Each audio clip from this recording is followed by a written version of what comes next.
Hey guys, welcome back to the channel. Welcome back to Chris with the C. Hope you are doing well. Thank you very much for joining me today. Right, Arrma Outcast 8S EXB version 2 RTR. This video, guys, is going to basically talk you through how I set my truck up, what I'm looking out for, what I'm going to be doing pre-use checks then, if that makes sense. And the idea is essentially we're going to dip into the car and I'm going to try and guide you through what I'm looking for, what I'm checking over, what the changes I might make to the vehicle before I go ahead and use it. Now, very, very impressed with the build quality of this truck for a start. So I'm just going to take the body off 2 seconds. I hope you all doing well. Thank you very much, obviously, for watching all the videos at the moment, guys. Are absolutely epic. The channel is absolutely flying. Now, essentially with a new truck, what I'm looking for is any loose screws, anything that might need Loctite. I need to check over the differentials on the truck as well.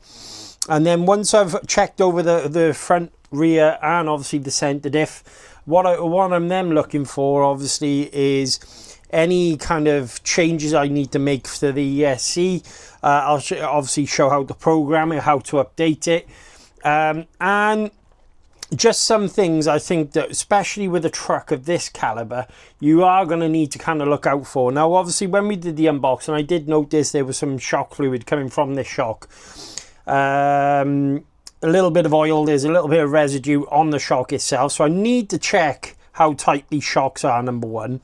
All right, so I'm going to be taking this off. Then check the fluid levels. But normally before I get into all that, what I would do essentially is dip into the differential. Now with this truck, I have owned one previously, and I got a lot of information from some good people on the internet, some friends of mine. And what they said to use differentials wise, weights in this one in particular, is 1 million in the front, 20 million in the center, and 500k in the rear.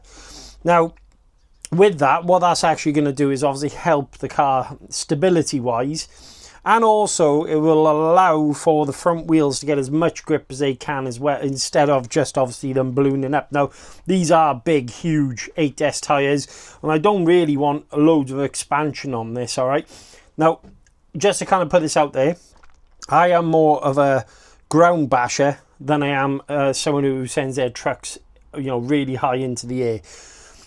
But taking on board, obviously, the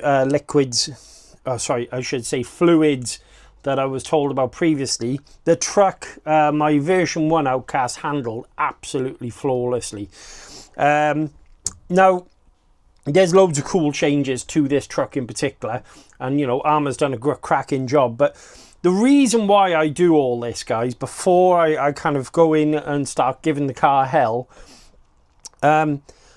things happen at a factory level sometimes, so you might have maybe something missed when the car's being put together. Now, obviously, they do quality checks and stuff like that, but sometimes there might not be enough Loctite, or there might be too much Loctite, or there might not be enough oil in the differential. The ESC generally will be on a firmware that's older than what obviously is currently available.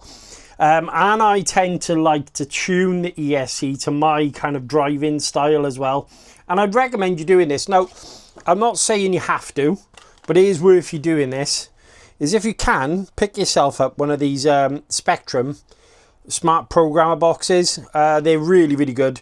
They are compatible with the version 2 ESCs. And the beauty of this is you can connect it then to a computer and update the firmware on your version 2 black ESC. Now, a lot of people will tell you to change over to like a hobby wing system. Me personally, I paid a lot of money for this truck. I want to be able to get my use out of it, and I've never really had that many issues with the Spektrum ESCs anyway. Really speaking, they are a rebranded hobby wing, guys, anyway, so why would you not use them? 1100 kV motor, again, something I'm more than happy to have. So this is an update to the previous version I had anyway, so I will keep this in. And quite honestly, I paid a lot of money for the truck. I want to use it in stock configuration before I upgrade it, and that's why essentially you would go for something like an EXB. Now, caveat to that would be, If you're using the truck and something lets you down, well, then I will look down the route of upgrading the truck. Okay, so I'm going to run it box stock, and then should any problems arise, then I'll look at upgrades. And it's the same as what I did with the X-Max. Okay, with the X-Max, the only thing I changed over was a documented problem was the gearing, and essentially just widened this slightly and improved the springs. But all that is over, well, I probably put about 20-30 packs through the car now. Right, I think I'm going to get some tools. We'll start taking the front apart here. We'll get the differential out. We'll check the fluids. I'll show you what I'm looking for, and we'll go from there. So the first thing I'm going to want to do, guys, is remove the bumper spring here, because obviously we're going to be removing the bulkhead. Make sure you've got the appropriate, I always use an electric screwdriver, and it basically, you know, speeds up the process for me. So I'd recommend you getting yourself decent speed tips, or obviously have the right tools for the job. Arrma does provide you with a basic toolkit, but I will say, obviously, that is just something to get you on, really. You do, if you've got a truck like this, I would definitely suggest you sort of going into getting yourself a decent set of power tips or some MIP drivers to work on the cars, because obviously you don't want to come to a point where maybe you're stripping screws. So bumper springs removed. Obviously that now gives us access to the front of the diff here. There's 1, 2, 3, 4 screws there that I want to remove. I might remove we're going to see if I can take the bulkhead off here, but I might remove the front bumper. We'll have to have a look now. Now, a lot of the time, to get the differential out, you will need to obviously remove a shock and just move them out of the way.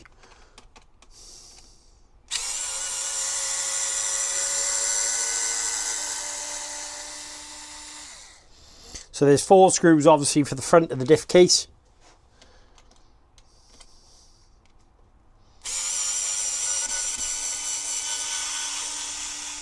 Now normally by doing the front and rear diff first, that will give me a clear indication of what the centre diff is going to be, because the centre diff on most large scale vehicles is normally the one that's hard work to get out. And then obviously you've got the larger, I believe this is 4mm. Might possibly be 5. Let's just remove that.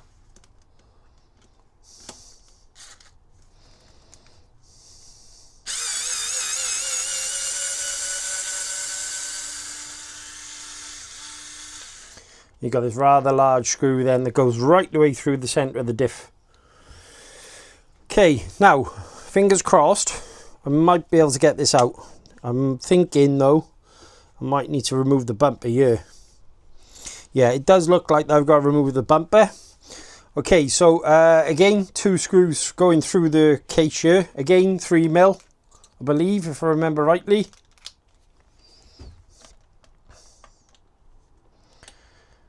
There might be 2.5 actually. Yes, they are 2.5. There's one.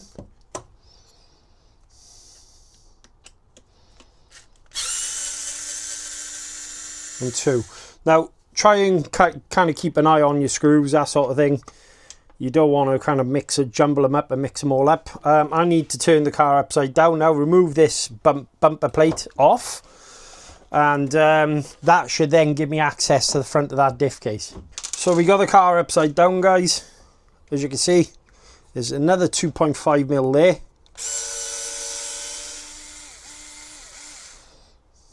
Keep them all together.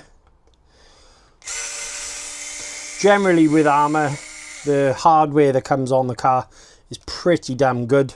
Some people will tell you different. I've never really had too much of an issue. And that one is a larger screw, I believe. Is that larger? Or was that 3mm? So it might be 4mm actually. Let me see. There you go, 4mm.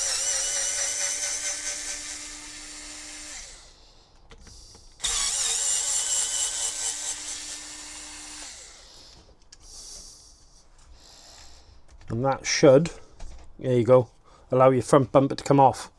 as you can see. It's all milled in, lovely, no issues there. So I'm going to keep an inventory of all the parts. Let's put the car back on its wheels. Ooh. Make sure you've got plenty of space to work on these things because they are heavy as well.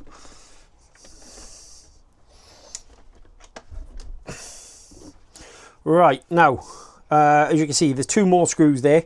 I might possibly be able to remove the differential. No, I think that differential is. Oh, it might be actually. Let's just have a look. Yo, there you go. So, front of the diff case is off, and obviously that gives you access to the gears. Now, you can see they put plenty of grease on the gear in there. Now, you could essentially just run the truck without checking all of this. I get it, some people won't want to go this far. Me personally, I would rather spot a problem before I go out and, well, basically start giving it hell. I'm going to remove a shock here, and the reason behind which is obviously because I want this. What happens is where you've got the drive shafts going to the differential, that diff is kind of locked in place, as you can see. So by removing the shock, which obviously we're going to inspect later on, mind, by removing the shock, what that will give you is a little bit of movement on the front. There you go. And there's the differential, guys. Okay. Arrma has placed 1 shim, so remember that's on gear side. Okay, plenty of grease on there, so I'm happy with that. I'm just going to remove these screws, 2 seconds, and I'll come straight back to you. Okay, so remove the 2.5mm screws from the front. Let's just crack the diff open.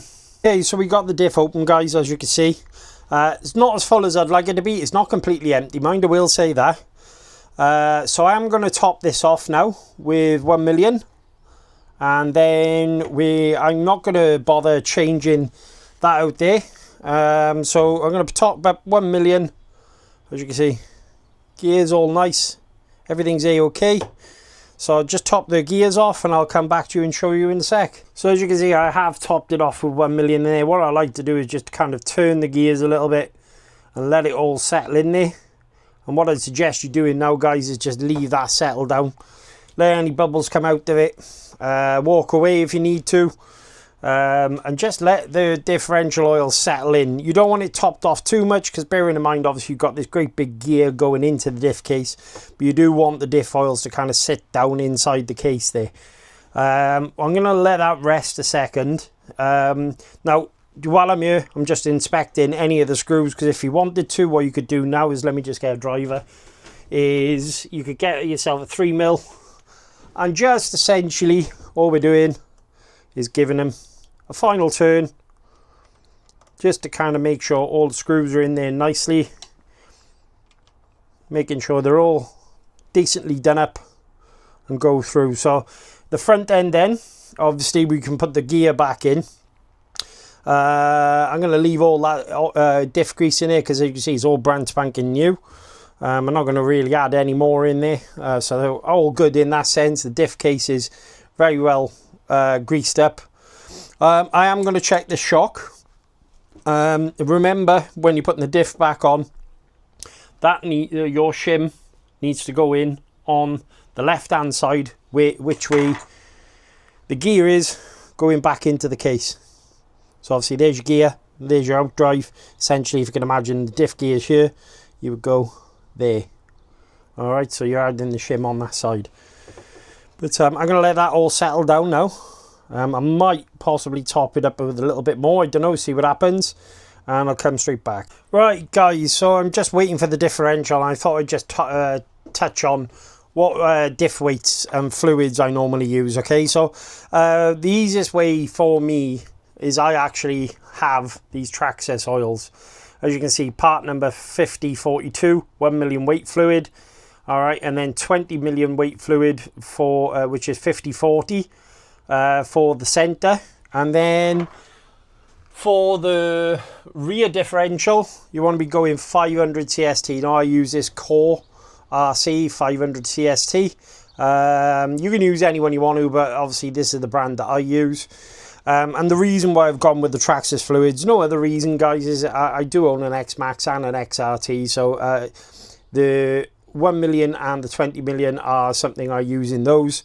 So yeah, it was just to make sense to use them. Now, what you're waiting for, you guys, is obviously, I don't know if the camera will pick that up, there are bubbles inside there, so essentially you want all those bubbles to come to the top and just disappear. Remember, when you're putting your differential in, there are little guide pins on the differential here that will help you put it in, and I'm going to just put a little bit of this gear grease back over the face of the gears here when I put it back in. Alright, so just all over here, just to aid with the you know, metal to metal transfer, any heat. It just kind of lubricates it all up. But yeah, I do like, quickly touching on, I do like the spiral cut gears that Arrma has put in here. So I'm hoping they'll hold up. So then I'm moving on to the shocks after that.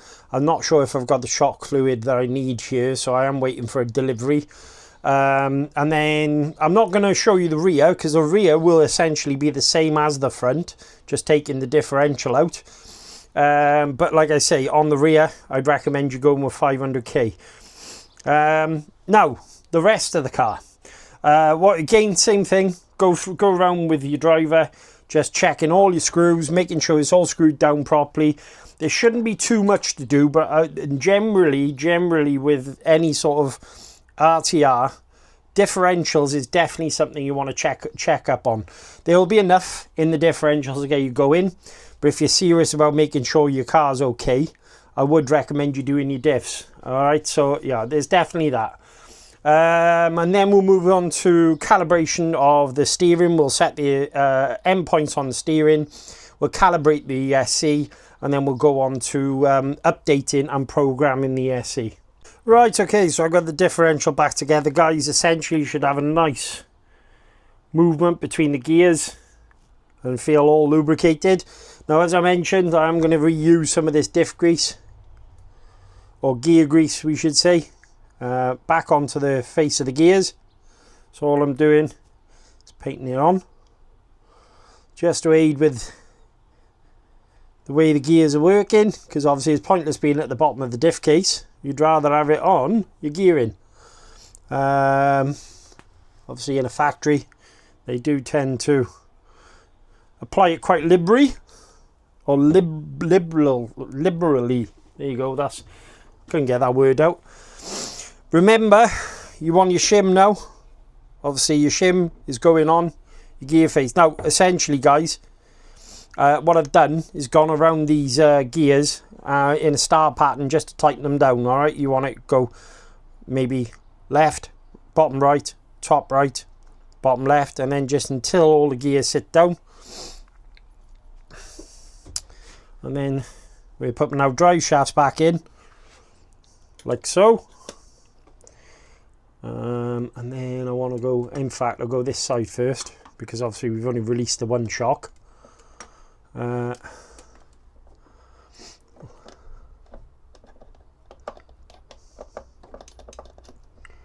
you go, and then make sure I can get my shock shaft in here.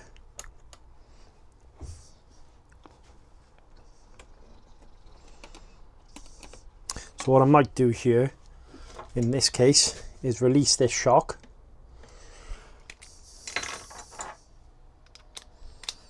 Just to kind of make sure I get my gears in properly.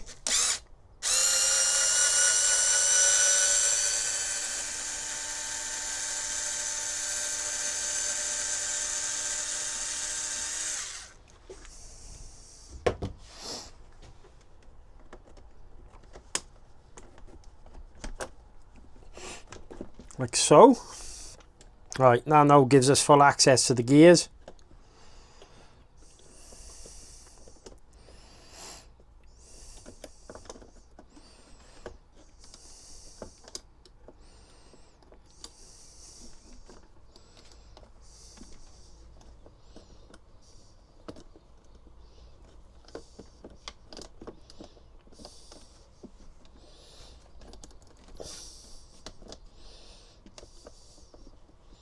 and make sure you're not crushing that shim.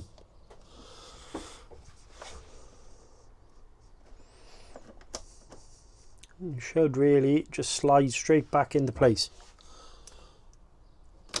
Like.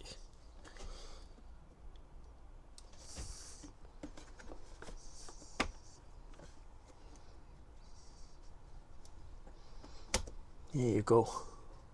So that is now in the diff case. Now what we want to do is obviously to hold that in place, put our diff case back in.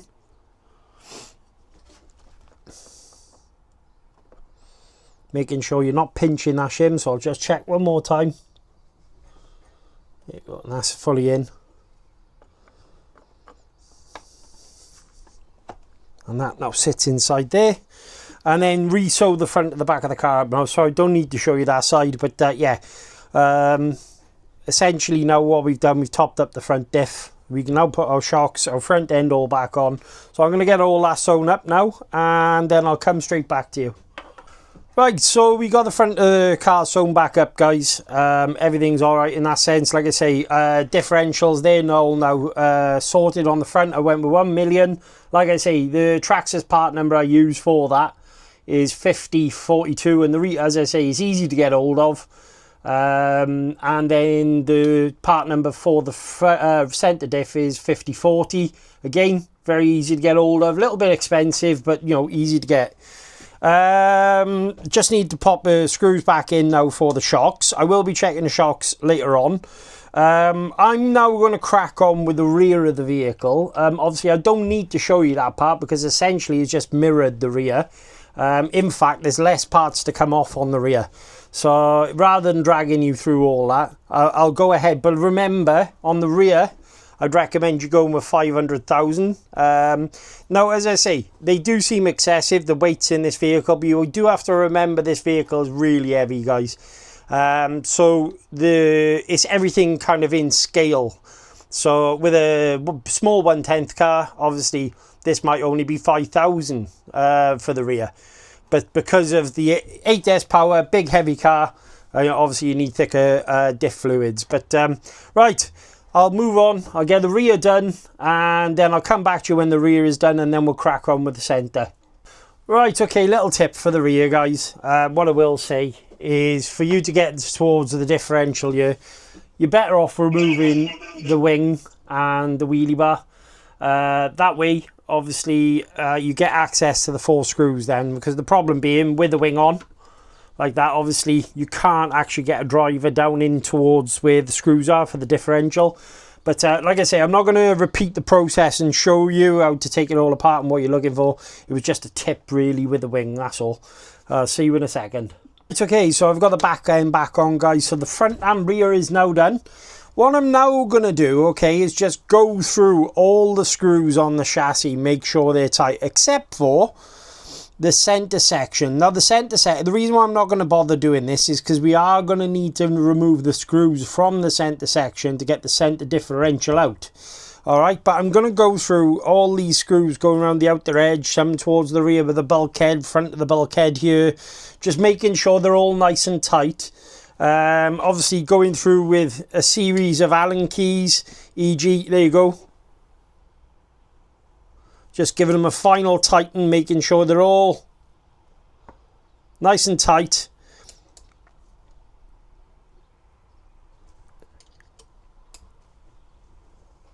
Like so. Then just go through the whole car, alright? But what we want to miss out on is this center section here. Because obviously we are going to remove the center differential and top that up. The rear did take some differential oil. I will say there was a fair bit in there, but I did manage to actually add some in there. So as I say, I'm just going to go through now, check all my screws, and then we'll move on to the center section. Okay, so we're moving on to the center diff, guys, now. So just kind of going over what we need to do here is there are these pins on the braces. Obviously we need to remove those, so there's one there, and then one there and one there. So obviously that will allow this center brace to move. The other thing we're going to need to do is obviously, as you can see, there's a screw there and a screw there, and then there's 2 from underneath to remove this brace here.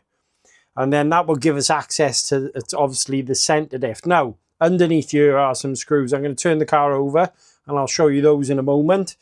But yeah, basically these top braces, my kind of little tip here is undo them from the towers here, leave them attached to either the brace or the diff. That way then there's no messing about. You haven't got to try and get hold of the pins which are down there. Yeah, I'll turn it over and then we'll work out which screws are which and go from there. Right, so okay, so as you can see, guys, I've removed the pins from the braces. Easy to do, obviously, because they have body clips on them on the end, if you can see that. So nice and easy to remove, no screws, no fuss. Centre diff now. What we're going to be removing here is, obviously, we've got the 2 screws at the bottom here. So, and then we got these 2 screws here. That will allow that centre brace to come out. And then we've got 1, 2, I'm trying to remember now, 3, 4. And I think there should be 2 more as well, actually. Which I believe, hang on, what's this here? Yeah, I think, obviously, we've got 2 more over this side. Anyway, remove the centre diff from the centre. And then, obviously, we can then work on the gearbox. Right, okay, so as you can see, I have removed the centre brace. Obviously, this part then goes up to the top of the body. So remember the orientation, because you wouldn't want it in back to front. To be honest with you, you can't really go wrong with this. Only 4 screws, as you can see there, to remove it. Easy peasy from underneath. And then obviously you've got 2 on top, which I've already removed, which are there. It really isn't hard to work on a car like this, guys, especially this sort of thing. Just all the screws are of a decent size. They're easy to get at. And, you know, as long as you take your time, honestly, you really can't go wrong. I know it seems a bit daunting because of the size of the vehicle, but I think once you get past the fact that obviously it's a bigger vehicle, all the hardware is just a lot easier to work on. So now I'm going to remove the screws at the bottom. Don't need to show you that on any sort of time lapse. I'm going to remove the screws at the bottom. We're going to get the differential out, and then we should be ready to rock and roll. Right, okay, so as you can see, guys, got the module out on the centre now. I will leave these attached, all right, because obviously it saves the hassle of trying to put pins in, this, that, the other. Just to kind of go over, as you can see at the bottom by here, there is a little gasket there. You're going to need to make sure you keep hold of this, all right? There is a little bit of silicone grease underneath to hold it in. So if you do go to put it back in, remember just to add a little bit of silicone grease in there so it actually holds it in, forms like a watertight bond, essentially. So there is your differential gear, obviously your pinion and your spur. Now, with the Arrma 8S modules here, there is 3 fixing positions for your pinion as well. So where a lot of people might actually go wrong, is they think obviously it's just 2 screws there for adjusting your mesh. Remember, from underneath the chassis, there'll also be this screw here as well. Now, I normally change these out, but for the sake of the video and making it nice and easy, I'm not going to bother touching these for now. I would recommend, though, if you can actually get yourself like a 3mm cap head screw, so 1, 2, and then this one here, if you could just kind of leave this in, but just check the Loctite on it, because bearing in mind, obviously that's got to go flat against the chassis. So if you was to try and put a cap head in there, obviously that's going to create a bit of resistance. Then you probably won't get it screwed in properly. To remove the centre diff, there's only 4 screws. So it's 1 here, 1 here, 1 here, 1 here. I'm going to remove these now. I'll get the centre diff out and then we'll crack it open and have a look at the differential. But as for the mesh has been set actually really nice, so I'm not going to bother changing that. As you can see, there's a little bit of rock between the gears. Just bring it closer to the camera. There you go, that's better. As you can see, everything's fine in that sense. I'm not really looking for anything else here other than the fact that we want to get this gear out. So I'm going to pause the camera. Let's get the diff opened and then we'll top this up at 20 million and then put it back into the car. Right, okay, so we've got the 4 screws out. They're the screws that came out. You don't need Loctite or anything in here because obviously this is a composite gear case. So all you're doing now is splitting the diff case. So bearing in mind, we just want to wiggle it off. I'm just thinking now, is there any more screws I've missed out? And don't think so. Oh, yes, it is. Sorry, I tell a lie. There's one up the top by you, so I will need to get in and release that one. Now, when I said to you about removing the brace, it does look like I need to do that, but I will pop it back in now anyway, so remembering that part. There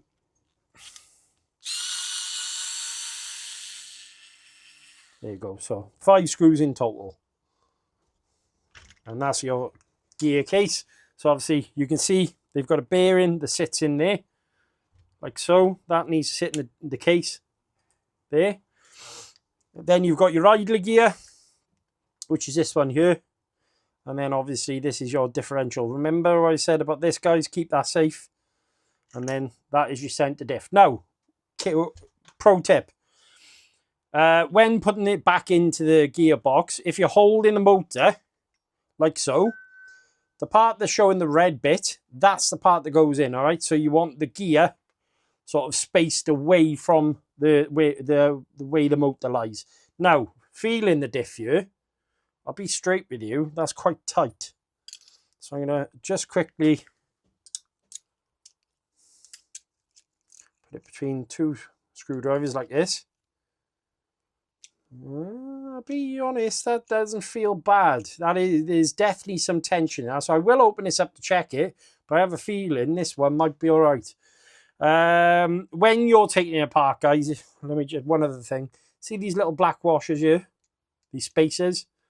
They are to space out your gear. So if you do end up losing one of these, obviously you're not going to be able to get the gears back in properly, so just careful where you're opening it up, because ask me how I know, because last time I opened this up on Big Red, or my 8S Outcast, I dropped one of them and it ended up between the floorboards of the workshop, so I had to get another one.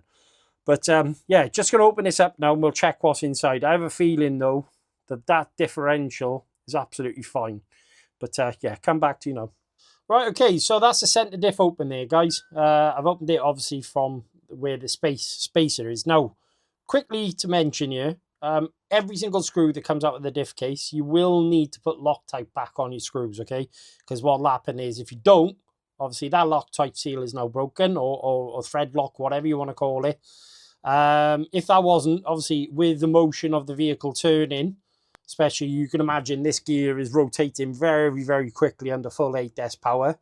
The screw will back out and obviously then cause damage to your diff case. Now, as far as the amount of diff oil that's in there, as you can see, really isn't that bad. So top marks to Arrma for that one, because you know that is 20 million there. Now I have got Traxxas 5040 part number 20 million. I'm going to try and put a bit more inside there just to pack it up a little bit more. I'm not going to go nuts, because there is a fair amount in there and I'm relatively happy with what's in there anyway. So, but I'm going to just kind of put a little bit in now. The good thing is with the 20 million as well, guys, if you're, I actually use the diff case as a way of holding it as well. With the 20 million, it is essentially like putty. So it's like a glue. As you can see, I use these barbecue skewers. See the viscosity of that there? It's basically like clear snot. There's no other way of describing it. It's, you know, silicone based. There you go. And that's 20 million. It essentially is like putty. So all I'm going to do now is just basically get a little bit of it, break it off, like that on my finger. And then all I'm going to do is force it into the diff case, trying to press it in around the corners. And there really isn't that much to do here. I might whip off the other side of the diff case actually, because this side now is looking quite packed up there. All right, as you can see. So I'm going to reapply this back in there, add some Loctite, and I might undo this side now just to check on the other side. I don't really want to disrupt everything that's in there, because it really isn't any need. But yeah, so that is how you get into the center diff. That is kind of what you're looking for. And as I say, 20 million, easy to use actually. Probably one of my favorite diff oils to use, because you just take it off like blue tack. It's very easy to use. Right, okay, I'm going to get that sewn back up by 2 seconds. We'll then flip the diff case around the other way, remove the screws, make sure, remember, lock tight when you put them all back together, and I'll see you in a sec. Right, okay, so that's the side we just worked on there, guys. I've just cleaned it all up. That's all now locked tighted back in. So I'm just going to crack this side open. And to be honest with you, look, there's plenty in here, so I'm really not even going to bother now. So I'm literally going to seal this back down. Thread lock that back up now. There's plenty of 20mm in there. Screw that back up and then get the car sewn back up. I'm not going to show you putting the car back together because it's literally the same process going back to front. And once I've got the car all back together, we'll then move on to the ESC settings and calibration. I'll see you in a second. Right, okay, so as you can see, guys, the car is all back together. Now, I've got my DXF batteries. As you can see, I use them. 6500s, 100Cs. I do use some other packs as well. Now, one thing to mention out of the factory, okay, sometimes your car might not be calibrated properly, okay? It's a very easy process to do this, and a lot of people could get confused by this. Turn the car or handset on, as you can see. So that is on now. You want to hold your set button and whilst turning the car on. So there is your set. There is your power button. So hold the set.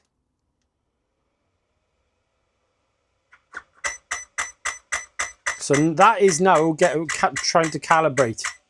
All right. So all we're going to do here is I'm just going to move you back to the stand actually, because it'd be easier to show you. There you go, guys. Right.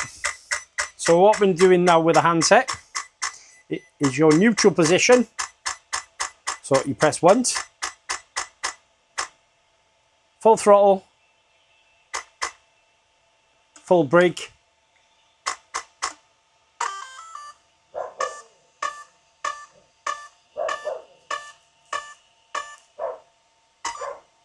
So it is now recognized your throttle calibration you've just done. Okay, let me just show you one more time. I'll knock it back off. So I'm holding the set button. All right, let's move the camera upwards. I think that's probably easier for you. There you go.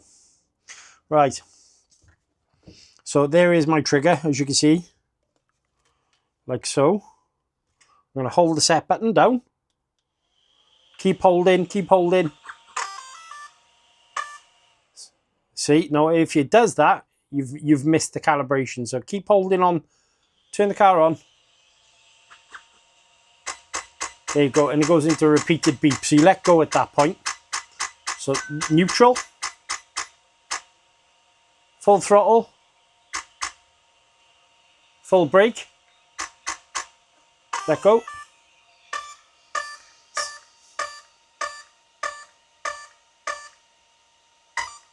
So that now knows that we have, as you can see, we've got throttle position. That's all set up correctly. Your throttle trim, actually, saying that, I've just noticed the throttle trim isn't turned all the way up. So we're now going to turn the throttle trim all the way up. Make sure it's on 100%.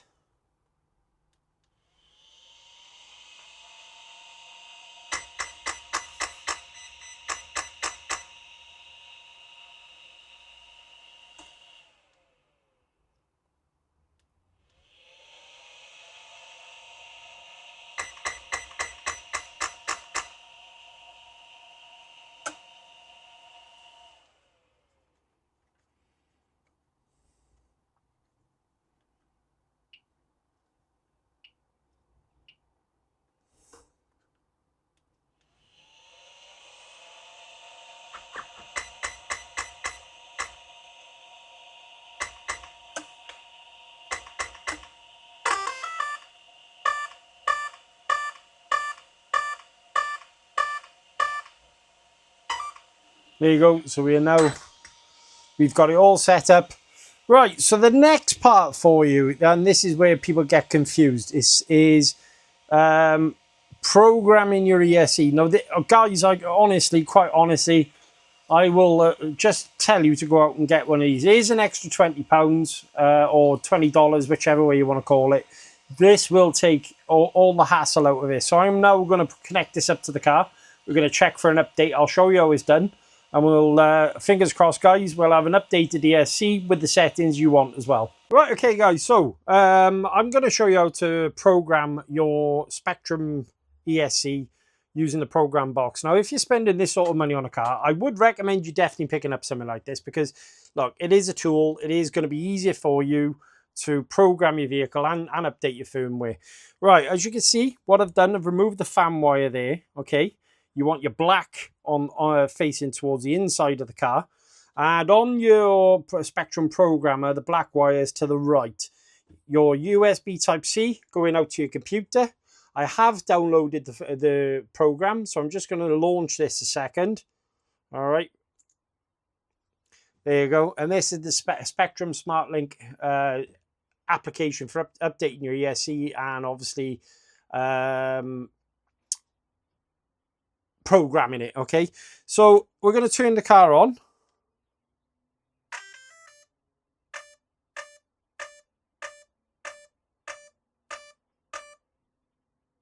So it's recognized this straight away. As you can see, the app is now come straight up. So these are the predefined settings on the car. First thing what I want to do before I do anything else is I'm going to check firmware. So just click on that. As you can see, so the firmware the car came with is B706.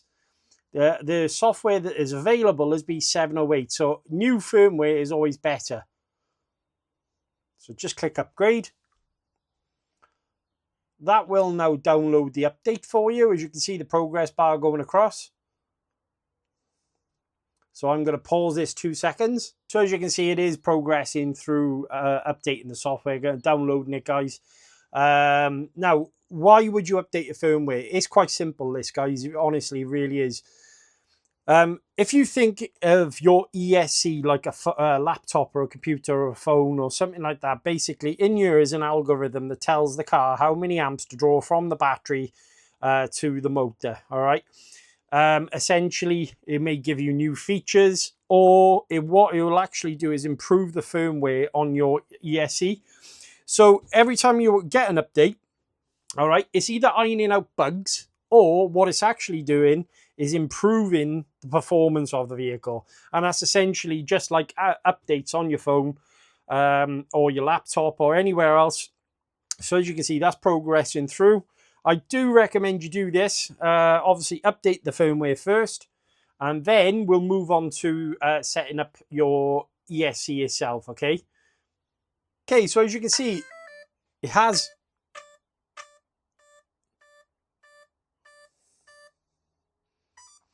updated the firmware. Upgrade operate finished successfully. We want to click OK, and then the car will relog itself back in. Right, okay, so we're now into settings. So this is completely down to you, how you would like the car to feel. I'm not going to change too much other than I normally change my low voltage cutoff to 3.2 per cell, okay? So that obviously that will allow me to use more of my battery. I never run it to 3, but I will allow it to go to 3.2. Punch, we're going to leave. Maximum brake force, I'm going to leave, let's leave it on 50 for now. I can change that at a later date. Maximum reverse force, 25%, that's fine. Okay, so if you then click on the advanced tab, as you can see, this is quite important as well. So it does have timing options. All right, I wouldn't really change that. The little asterisk is telling you what the stock settings are. The motor rotation, that's actually fine. The big one for me is changing it over to 8.4 volts. Okay, so what this will do, it'll allow the fans to work at 8.4 volts and also your servo, guys. Now your servo in this car is an upgraded servo, which will allow 8.4 volts and it'll work absolutely fine. So yeah, 8.4 volts is what we want to apply. And then we click apply. So as you can see, there you go. And all those settings have now been sent to the ESC and everything is fine. Turn your ESC off. And that is how to update and program your ESC, guys. Very simple thing to do. Honestly, if you've got this little smart program box and a laptop, it's really, really simple, and it will help you out. This is quite handy as well because it'll also read your batteries when you're out and about. You can take it with you, or you can just take it with you and change your settings on the fly just by using this little port down here.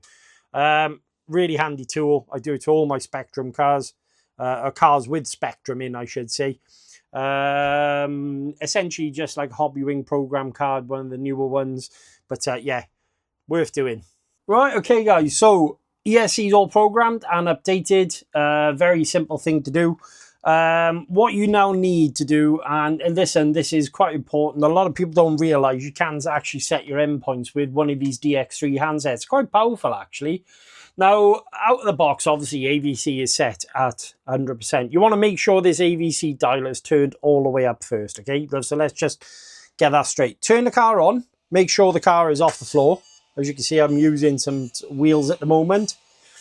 We're going to turn the car on. But before we turn the car on, to get this into programming mode, to set your endpoints, you want to go full right, full brake, and turn it on. Okay, see the blue flashing light? So we're now in programming mode. Okay, what we now need to do is turn the steering wheel. The AVC button here will actually adjust. As you can see the wheels turning? Okay, so that will give you your endpoints. And what you're wanting for, essentially, is to get it as close as you can. Looking at the, I know I can't show you in here a second. You want to go as close as you can to full extension on the servo before it basically can't turn any further. And what you're doing is essentially putting extra strain on your servo saver. So for me, it's around about 2 o'clock position on the AVC. You can now let go, turn your AVC back up to 100%, turn left. And we're now going to do the same. As you can see, there's the wheels turning there, and that's all done on the AVC button. So we're now going to go, and if you're watching the wheels, you just want it kind of just there. Let go, turn that all the way up, and that should be your full movement range, basically, without stressing out your servo and unnecessarily pressing against your servo saver. Turn your handset off. Okay, turn your car off. And there you've basically just set your endpoints, guys. Really easy to do, honestly. So we now want to turn the handset back on. Green light comes back.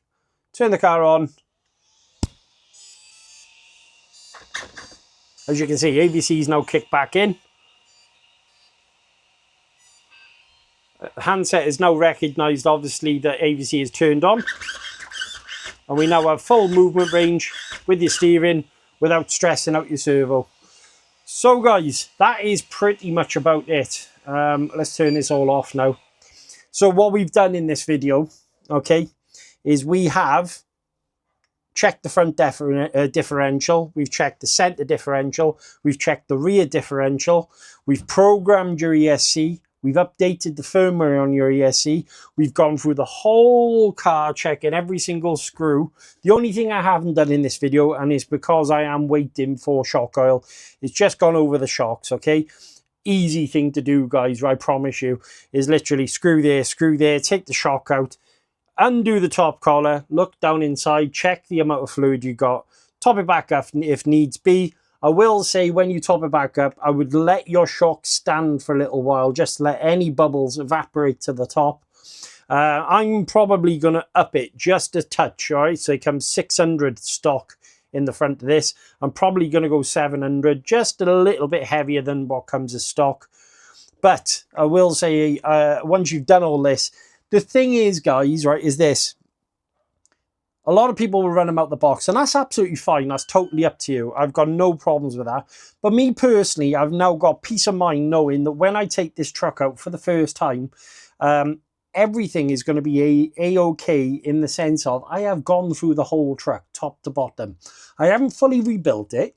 What I have done is essentially just like giving the car basically an MOT or an inspection.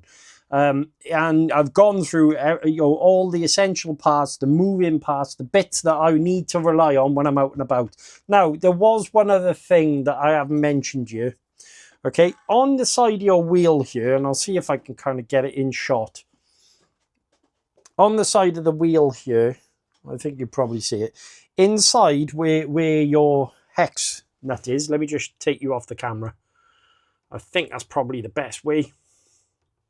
Do apologise, guys. Bear with me. There you go. Right, we're out.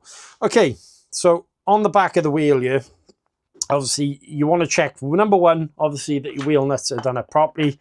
That you know, it goes without saying. The other thing what a lot of people tend to forget is inside here is a little 2.5mm screw. Okay, so what we want to do now is just check every single screw.